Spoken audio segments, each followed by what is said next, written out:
ভুবন শান্তি ১০০ ফুট সিংহসজ্জা গৌতম বুদ্ধ মন্দির উপাসনালয়ে। এই জায়গার নাম কইবের যায় আমার ৩টে মারির দাঁত খুলে পড়ে গেছিল, ভাগ্যিস কেউ দেখে নাই, তাড়াতাড়ি উঠে আবার লাগাইলাম।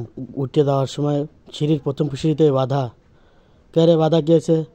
হ্যাঁ করছে ১ জোড়া গুলে, ২ জোড়া গুলে, ৩ জোড়া গুলে। কি রে ভাই কি কইস তুই, কিছুই তো বুঝি না। পরে এক সভাপতি কইলে, আরে ভাই বোঝেন না কি করছে, আপনি জুতা পরে লইছেন, জুতা খুলে দেবের করছে। বললাম ও হো আচ্ছা আচ্ছা, তাদের ধর্মের জায়গা, জুতা খুলে যাইতেই বলবে, এটাই স্বাভাবিক। আচ্ছা ঠিক আছে, জুতা মুতা খুলে উঠলাম। উঠে যাওয়ার সময় দেখি চারিদিকে হাত পেতে বসে রয়েছে।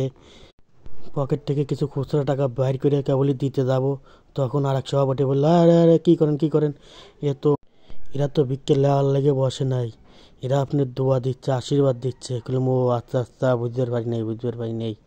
ঠিক আছে, তাকে দোয়াতে আশীর্বাদ লিয়া উপরে উঠতেছি। উপরে উঠে দেখি মা বিশাল এক মূর্তি। সময় চলে আসলো চলে যাওয়ার। আমরা চলে যাচ্ছিলাম, ইতিমধ্যে এক বৌদ্ধ ভাই এসে বলল, ভাই আপনারা কোথা থেকে আসছেন? জি আমরা বললাম, ভাই আমরা পাবনা থেকে আসছি। তিনি বলল, ও পাবনা। উনি কি মিন করে বলল পাবনা, আমরা তো বুঝতে পারছি ভাই, আমরা পাবনা কিন্তু পাগল না, আমরা পাবনা পাগল সারাই। সাথে থাকার জন্য সবাইকে ধন্যবাদ।